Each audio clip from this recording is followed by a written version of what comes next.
अस्सलाम to all of you, hope you all are doing good. Biochemistry का जो हमारा आज का टॉपिक है दैट इज हार्मोन। ठीक है, in this lecture first of all we will see the introduction of the hormones, then I will tell you the comparison between enzymes and the hormones, then we will study the classification of hormone and then growth hormone, insulin, somatotropin and FSH which is also known as the follicle stimulating hormone. Before going to our topic, one must know what is hormone. Hormone is actually a chemical substance that act like messenger molecule in your body. ठीक है, जब आपकी body में मखसूस part में कुछ specific parts में जो है वो हार्मोन प्रोड्यूस होता है और सर्कुलेशन के थ्रू डिफरेंट टारगेट ऑर्गन्स और फिर टिश्यूज तक जाता है, जहां पे वो उन टारगेट ऑर्गन्स और टिश्यूज के स्ट्रक्चर और फंक्शंस को मॉडिफाई करता है। चलिए हम हार्मोन की बेसिक टर्म को अंडरस्टैंड करते हैं। The word hormone is right from the Greek word meaning hormosin, meaning to excite. They are secreted by the endocrine glands directly into the blood stream. They catalyse and control many metabolic processes. अब हम इस पे discuss करते हैं कि enzyme और hormone में क्या डिफरेंस है। बहुत सारे स्टूडेंट्स कंफ्यूज हो जाते हैं कि हार्मोन और एंजाइम एक सिमिलर टर्म है, जबकि हार्मोन जो है वो एक केमिकल सब्सटेंस है और एंजाइम जो है वो एक बायोलॉजिकल कैटलिस्ट है। तो इन दोनों में कंफ्यूज नहीं होना आपने।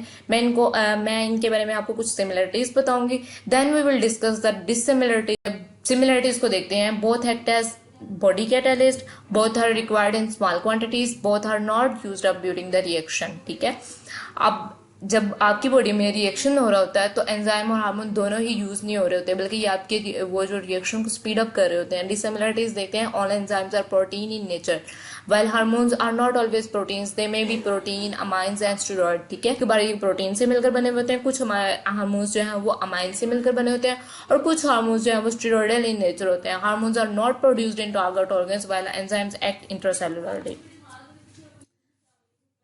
क्लासिफिकेशन इसके देखते हैं। Chemically hormones are classified as into three major groups: steroid hormone, amino acid derivatives and protein and या पेप्टाइड हार्मोन्स। स्टेरॉयड हार्मोन देखते हैं, they are steroid in nature, for example estrogen and progesterone. Amino acid derivatives, these are derived from the amino acids, for example epinephrine and norepinephrine. Protein or peptide hormones, these are either small or medium sized peptides or large proteins, for example insulin and glucagon। Is it clear? Okay, overview of functions of hormones. अब हम जो है वो hormone के basic functions को देखेंगे कि आपकी बॉडी में हार्मोन्स कौन कौन से अहम रोल प्ले कर रहे हैं।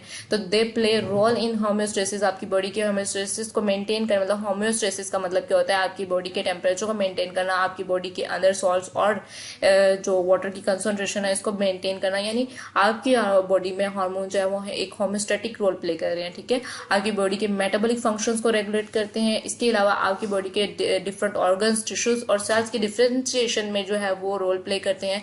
इसके अलावा इम्यून सिस्टम की एक्टिवेशन और इनहिबिशन में भी बहुत ज्यादा रोल प्ले करते हैं। तो हार्मोन एक जो है वो केमिकल सब्सटेंस है जो कि बहुत इंपॉर्टेंट है आपकी बॉडी में। ठीक है, अब हम देखते हैं कुछ हार्मोन्स जो हैं वो डिस्कस करेंगे। उनकी मैं आपको सेक्रेशन बताऊंगी कि कौन से स्पेसिफिक पार्ट से ये सेक्रेट किए जाते हैं और फिर कौन से टारगेट टिश्यूज तक ये जाते हैं, और फिर मैं आपको इनकी केमिस्ट्री बताऊंगी और फिर हम उन हार्मोन्स की जो है वो फंक्शंस को डिस्कस करेंगे। तो सबसे पहले हम इंसुलिन की सेक्रेशन देख लेते हैं। It is secreted by the beta cells of the islets of Langerhans of pancreas. मैं आपको islets of Langerhans of pancreas के बारे में बताती हूँ। Islets of Langerhans basically pancreatic cells होते हैं जो कि दो तरह के सेल्स प्रोड्यूस करते हैं, एक अल्फा सेल्स और एक बीटा सेल्स। अल्फा सेल्स जो होते हैं वो ग्लूकागॉन सेक्रेट करते हैं, जबकि बीटा सेल्स जो होते हैं वो इंसुलिन सेक्रेट करते हैं। और इंसुलिन क्या होती है? प्रोटीन हार्मोन है। ठीक है, टारगेट टिश्यूज इसके देखते हैं muscles, heart, liver and adipose tissue. Chemistry इसकी देखते हैं। इंसुलिन मॉलिक्यूल जो है वो 51 अमाइनो एसिड से मिलकर बना हुआ होता है। ठीक है, इसमें दो चेन होती है। ए चेन जो होती है उसके अंदर 21 अमाइनो एसिड्स होती हैं और जो बी चेन होती है उसके अंदर 31 अमाइनो एसिड्स होते हैं। दोनों चेन जो है वो डाइसल्फाइड लिंकेज के थ्रू आपस में कनेक्टेड होती हैं। ठीक है, अब हम इनके कुछ फंक्शंस देखेंगे कि इंसुलिन आपकी बॉडी में कौन कौन से रोल प्ले कर रही है। It plays an important role in the body metabolism. It may be carbohydrate metabolism, it may be lipid metabolism और it may be protein metabolism और mineral metabolism. It is involved in maintaining blood glucose level, modify activity of the enzymes, uptake of the amino acids and potassium cannot take place in the absence of the insulin। ठीक है, आपकी body के blood glucose level को maintain कर रही है और आपकी एंजाइम की एक्टिविटी को भी मॉडिफाई कर रही है। अगर आपकी बॉडी में जो पेंक्रियाज जो है वो इनसफिशिएंट अमाउंट में इंसुलिन प्रोड्यूस कर रहे हैं, यानी आपकी बॉडी में सफिशिएंट अमाउंट में इंसुलिन जो है वो सेक्रेट नहीं हो रही है, तो आपकी बॉडी का जो ग्लूकोज लेवल है वो इंक्रीज हो जाएगा, जिसकी वजह से जो है वो बहुत सारी डिसीज होती हैं, जैसे कि डायबिटिक पेशेंट्स होते हैं उनको और बहुत सी बीमारियां लग सकती हैं। Somatotrophin, a growth hormone, it was first isolated in sufficient quantity from cattle. Secretion इसकी देखते हैं, it is secreted by the interior lobe of the pituitary gland. Pituitary gland के एक्चुअली कितने लोब होते हैं? 3 लोब होते हैं, एक मीडियल लोब, एक पोस्टीरियर लोब और एक एंटीरियर लोब। जो एंटीरियर लोब होता है वो सोमैटोट्रोफिन यानी ग्रोथ हार्मोन सेक्रेट करता है। अब हम इस ग्रोथ हार्मोन की केमिस्ट्री देखते हैं कि इसके अंदर कितने पॉलीपेप्टाइड चेन्स होती हैं और कितने अमाइनो एसिड से मिलकर बना हुआ होता है। तो it consist of single polypeptide chain and total 191 amino acids. There are 2 disulphide bridges present in it. अब हम सोमैटोट्रोफिन हार्मोन यानी ग्रोथ हार्मोन के कुछ रोल देखेंगे कि ये आपकी बॉडी में कौन कौन से रोल प्ले कर रहा है। तो चलिए देखते हैं कि ये प्रोटीन सिंथेसिस में भी रोल प्ले कर रहा है, कार्बोहाइड्रेट मेटाबॉलिज्म में भी रोल प्ले करता है, लिपिड मेटाबॉलिज्म, आयन और mineral metabolism, prolactin action, growth of bones and cartilage. देखिए अगर आपकी बॉडी में सफिशिएंट अमाउंट में सोमैटोट्रोफिन नहीं मौजूद तो आपकी बॉडी में बोन्स और कार्टिलेज की ग्रोथ नहीं हो पाएगी, प्रोलैक्टिन एक्शन जो है वो परफॉर्म नहीं होगा, कार्बोहाइड्रेट का मेटाबॉलिज्म नहीं इजीली रन हो पाएगा और लिपिड मेटाबॉलिज्म जो है वो स्टॉप हो जाएगा, जिसकी वजह से आपकी बॉडी में प्रोटीन की सिंथेसिस भी स्टॉप हो जाएगी। ठीक है, तो फिर ऐसे जो बच्चे होते हैं जिनमें सोमैटोट्रोफिन यानी ग्रोथ हार्मोन की कमी होती है वो बहुत दुबले पतले रह जाते हैं और उनकी जो बोन्स होती हैं वो भी वेल डिवेलप्ड नहीं होती हैं, एक्चुअली स्ट्रांग नहीं हो पाती हैं। ठीक है, follicle stimulating hormone which is also known as the gonadotropic hormone, इसकी सेक्रेशन देखते हैं। It is secreted in the interior pituitary gland. इसकी केमिस्ट्री देखते हैं। It is a glycoprotein. It is a dimer of the alpha and beta chains linked non-covalently. The beta chain have 118 amino acids. ठीक है, तो अब हम इस follicle stimulating hormone यानी FSH का रोल देखते हैं। फीमेल्स में इसका रोल डिफरेंट है जबकि मेल्स में इसका रोल डिफरेंट है। सबसे पहले हम इनकी फीमेल्स में बात कर लेते हैं कि FSH जो है वो फीमेल्स में कौन सा इंपॉर्टेंट रोल प्ले करता है। It promotes follicular growth. It enhances the release of estrogen. In males, it stimulates testicular growth. It plays an important role in the maturation of the spermatozoa. Is it okay?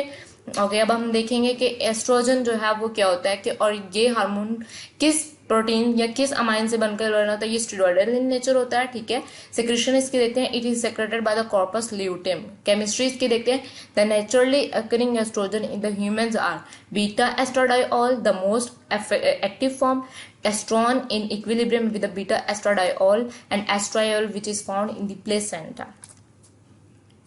Now, we will discuss the role of the estrogen, growth of female genital organs and appearance of the sex characters. Is it okay? Hormone imbalance. What is hormone imbalance? देखिए आपकी body में hormones की production का rate या तो increase हो रहा है या तो बहुत ज्यादा डिक्रीज हो रहा है।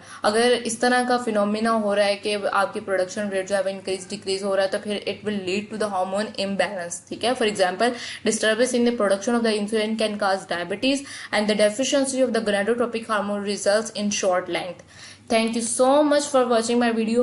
अगर आपके पास माइंड में कोई भी क्वेश्चन हो रिगार्डिंग दिस टॉपिक तो मुझे कमेंट सेक्शन में जरूर बताइएगा और अगर आप मेरे चैनल पर नहीं हो तो मेरे चैनल को सब्सक्राइब करना मत भूलिएगा और साथ ही साथ बेल आइकन को भी प्रेस कर लीजिएगा ताकि मेरी हर आने वाली नई वीडियो आप तक आसानी से पहुंच जाए। मिलते हैं एक नए टॉपिक के साथ, तब तक अपना बहुत सारा ख्याल रखिएगा।